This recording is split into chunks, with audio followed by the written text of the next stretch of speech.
Hello everyone, this is Deepa Sahu. आज की video में मैं राजस्थान की मृदा और उसके यहाँ पे प्रवाहित होने वाली नदियों के बारे में बताने वाले। तो स्टार्ट करते हैं। किसी भी क्षेत्र की जो मिट्टी है वो यहाँ पे होने वाले जलवायु और वार्षिक वर्षा वितरण पर निर्भर करती है। क्लासिफिकेशन ऑफ सॉइल्स का दो टाइप से क्लासिफिकेशन किया गया है। फर्स्ट तो है old system of soil classification. ये जो क्लासिफिकेशन दिया था साइंटिस्ट ट्रॉप एंड स्मिथ ने दिया था 1949 में। इस क्लासिफिकेशन का जो बेसिस था वो था difference in climate and mineralogy. Second classification दिया था new system of soil classification, USA के सॉइल सर्वे स्टाफ ने इन 1976 में। उन्होंने राजस्थान के भूभाग को 5 भागों में डिवाइड किया था। पहला तो था एरिडोसोल्स, सेकेंड एल्फीसोल्स, थर्ड है एंटीसोल्स, फोर्थ है इंसेप्टिसोल्स एंड फिफ्थ था वर्टिसोल्स। आरपीएस से जो क्वेश्चन फ्रेम करती है वो क्या करती है, बेसिकली आपको नेम दे देगी मिट्टी का और वो आपसे उससे रिलेटेड रीजन का नाम पूछ लेगी। जैसे प्रीवियस ईयर में क्वेश्चन में पूछा गया था कि लाल दोमट मिट्टी किस क्षेत्र में पाई जाती है, तो वो डूंगरपुर और बांसवाड़ा एरिया में पाई जाती है। फर्स्ट जो क्लासिफिकेशन है वो ओल्ड सिस्टम के अकॉर्डिंग है। इस सिस्टम के अकॉर्डिंग सॉइल के 8 टाइप्स डिवाइड किए गए हैं। पहला है डेजर्टी सॉइल या मरुस्थलीय मृदा। वो नागौर, जोधपुर, जालोर, बाड़मेर, हनुमानगढ़ और श्रीगंगानगर क्षेत्र में पाई जाती है। इसका जो स्पेसिफिकेशन है वो इसकी जो मृदा का कण होता है वो मोटे कण होते हैं और इनमें जो नमी धारण की क्षमता होती है वो कम होती है। सिंगल ग्रेन्ड होते हैं और इनमें कैल्शियम कार्बोनेट की मात्रा पाई जाती है। सेकेंड है डून्स या एसोसिएटिव सोल्स, जिसे हम बालू का स्तूप मृदा कहते हैं।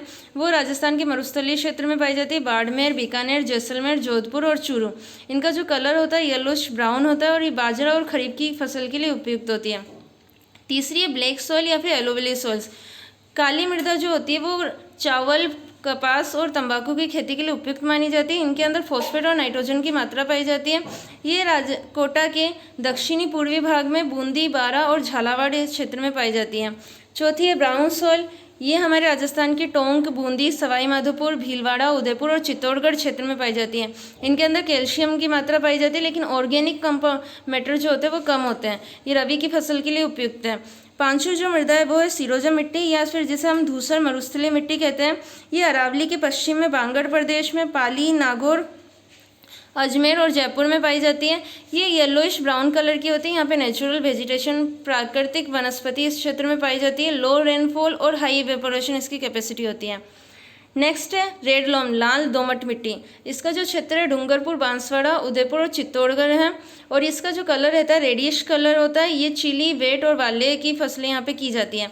नेक्स्ट जो सॉइल है वो हिल सॉइल से पर्वतीय मृदा, जो सिरोही, पाली, नागौर, उदयपुर, राजसमंद, भीलवाड़ा और अजमेर क्षेत्र में पाई जाती है।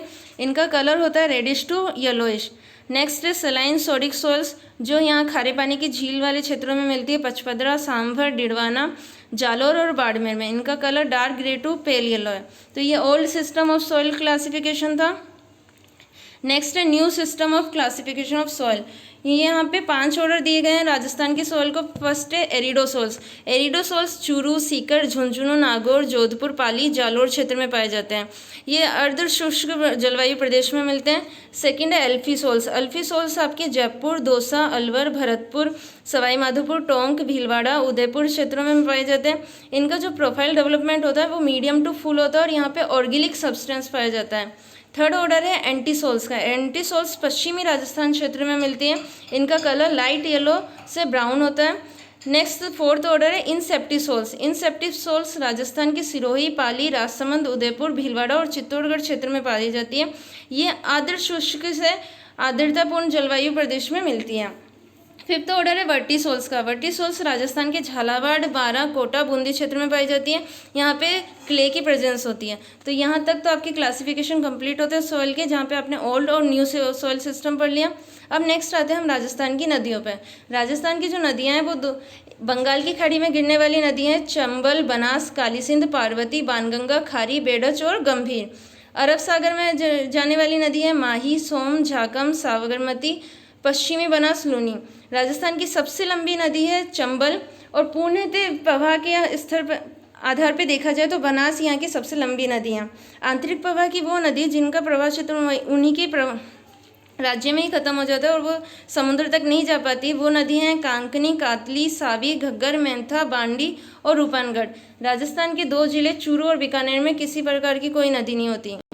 अब राजस्थान की प्रमुख नदियाँ देखी जाए तो पहली है लूनी नदी। लूनी नदी अजमेर की नाग पहाड़ियों से उनका उद्गम होता है। प्रवाह क्षेत्र इसका अजमेर, नागौर, पाली, जोधपुर, बाड़मेर, जालोर और गुजरात। लूनी नदी की सहायक नदियाँ हैं सुखड़ी, मिठारी, बांडी, खारी, जवाई, लीलाड़ी। सेकंड है जवाई नदी। जवाई नदी पर आरपीएससी में प्रीवियस ईयर क्वेश्चन भी पूछा गया था। जवाई नदी आपके पाली से निकलती है, पाली के बलाई गांव से। इसका जो प्रवाह क्षेत्र है पाली, जालोर, बाड़मेर में। जवाई नदी पर बांध बनाए गए सुमेरपुर, पाली में। थर्ड है घग्गर नदी। घग्गर नदी हिमाचल प्रदेश के शिमला के निकट शिवालिक की पहाड़ियों से निकलती है। घग्गर नदी को प्राचीन नाम सरस्वती नदी भी कहा गया है।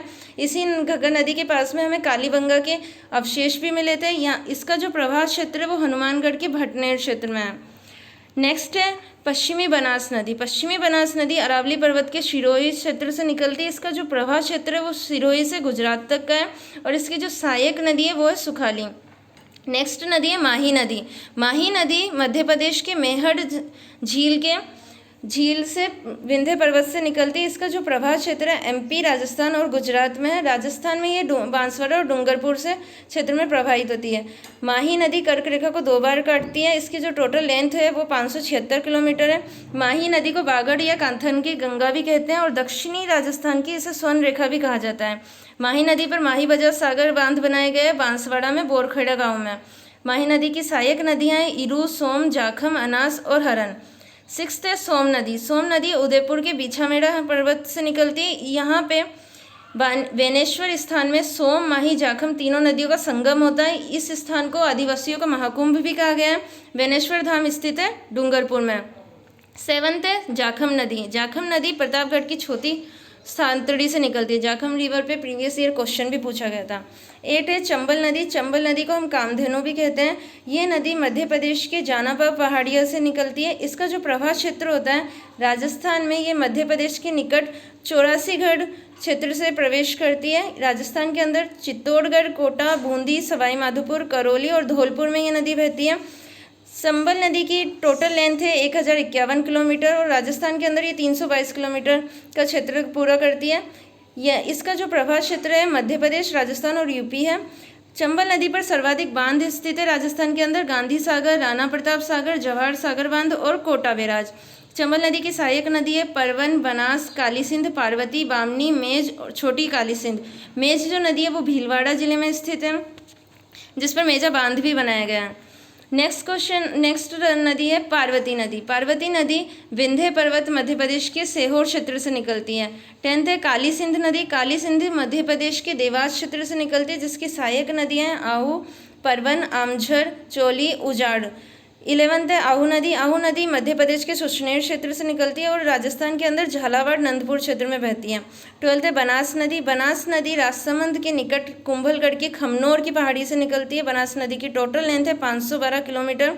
इसकी सहायक नदियाँ हैं कोठारी, खारी, दाई, ढील, सोहादरा, मोरेल, कालीसिल और बनास नदी पर बीसलपुर बांध बनाया गया जो टोंक क्षेत्र में स्थित है। 13th बेडच नदी। बेडच नदी के पास में चित्तौड़गढ़ दुर्ग स्थित है। ये उदयपुर के गोगंदा पहाड़ी से निकलती है और इस पे चित्तौड़गढ़ में गोसुंदा बांध बनाया गया है। 14th है गंभीर नदी। गंभीर नदी करौली क्षेत्र से निकलती है। इसका प्रवाह क्षेत्र है करौली, भरतपुर, यूपी और धौलपुर।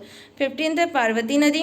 पार्वती नदी करौली क्षेत्र से उद्गम होता है। इसका करौली टू धौलपुर इसका प्रवाह क्षेत्र है और पार्वती नदी गंभीर नदी में विलय हो जाती है। इसका पार्वती नदी पर पार्वती बांध बनाए गए धौलपुर में। अब नेक्स्ट है राजस्थान की झीलें। राजस्थान के अंदर टेटिस सागर के अवशेष होने के कारण इनकी झीलों में खारापन पाया जाता है। उत्तरी पश्चिमी मरुस्थलीय भाग में पाई जाने वाली झीलें खारे पानी की झीलें होती हैं। राजस्थान की मुख्य खारे पानी की झीलें, पहला है सांभर झील जो कि जयपुर में है। सांभर झील को रामसर साइट के अंदर भी इसके नाम आया है। राजस्थान में 2 क्षेत्र रामसर साइट के अंदर में आते हैं। पहला तो होता है केवलादेव घना पक्षी विहार और सेकंड होता है सांभर। सांभर के अंदर 6 नदियों का पानी आता है, वो है मेढ़ता, सामोद, मेंथा, रूपनगढ़, खारी और खंडेला। इसका जो टोटल कैचमेंट एरिया है वो 5700 किलोमीटर स्क्वायर है। सेकंड खारे पानी की झील है डिडवाना झील जो कि नागौर में स्थित है। तीसरी है पचपदरा। पचपदरा बाड़मेर के बालोतरा क्षेत्र से उद्गम होता है इसका। 4th है फालोदी। फालोदी जोधपुर में। 5th है लूनकरनसर बीकानेर में। 6th है कावोद जैसलमेर में। 7th है देगाना नागौर में। देगाना क्षेत्र में टंगस्टन की खानें पाई जाती हैं। 8th है कुचामन नागौर और 9th है तालछापर चूरू, यहाँ पे पक्षी अभ्यारण्य भी है। नेक्स्ट है मीठे पानी की झील। मीठे पानी की झील में सबसे पहला नाम आता है जयसमंद, जो कि उदयपुर में है। ये मीठे पानी की राजस्थान की सबसे बड़ी कृत्रिम झील है, जिसे महाराणा जय सिंह ने 1687 से 91 में गोमती नदी के किनारे बनाया था। सेकंड है राजसमंद झील। राजसमंद झील को 1662 में महाराणा राज सिंह ने काकरोली राजसमंद में बनाया था। थर्ड है पिछोला झील। पिछोला झील जो है राणा लाखा ने बनाई थी, उदयपुर में है और इसी के पास में नटनी का चबूतरा है। फोर्थ है फतेह सागर झील। फतेह सागर झील महाराणा जय सिंह ने बनाया था उदयपुर में और इसको पुनः निर्माण किया था इसका राणा फतेह सिंह ने। फिफ्थ है उदय सागर झील। उदय सागर झील महाराणा उदय सिंह ने बनाई थी 1559 से 64 के बीच में और ये उदयपुर में स्थित है। सिक्स्थ है नक्की झील। नक्की झील राजस्थान की सबसे ऊंचाई पे स्थित झील है, जो माउंट आबू सिरोही में है। सेवंथ है आना सागर झील। आना सागर झील महाराजा अनरोनाथ चौहान ने बनाई थी 1137 में। 8 है फोय सागर झील। फोय सागर झील बाढ़ राहत कार्यों के लिए बनाई गई थी, इंजीनियर फोय ने बनाए थे, अजमेर में बांडी नदी में स्थित है ये। 9th है पुष्कर झील। पुष्कर झील अजमेर में, जहाँ पे विश्व प्रसिद्ध ब्रह्मा मंदिर भी स्थित है। 10th है सिलीसेट झील। सिलीसेट झील आपके अलवर में है। 11th है कोलायत झील। कोलायत झील बीकानेर में है, जहाँ पे कपिल मुनि का आश्रम है। एंड 12th है बालसमंद झील। बालसमंद झील आपके जोधपुर में है। यहाँ के शासक ने बालक राव ने 1159 में इस झील का निर्माण किया था। तो ये तो थी राजस्थान की झीलें, राजस्थान की मिट्टी और उनकी नदियों के बारे में। अब इनमें से क्वेश्चन राइज होता है, वो झीलों पे क्वेश्चन पूछ सकते हैं कि डायरेक्ट ये कि पिछोला झील कौन से क्षेत्र में स्थित है, या फिर किस नदी के किनारे कौन सा बांध बना हुआ है, या कौन सी नदी के किनारे कौन सा नगर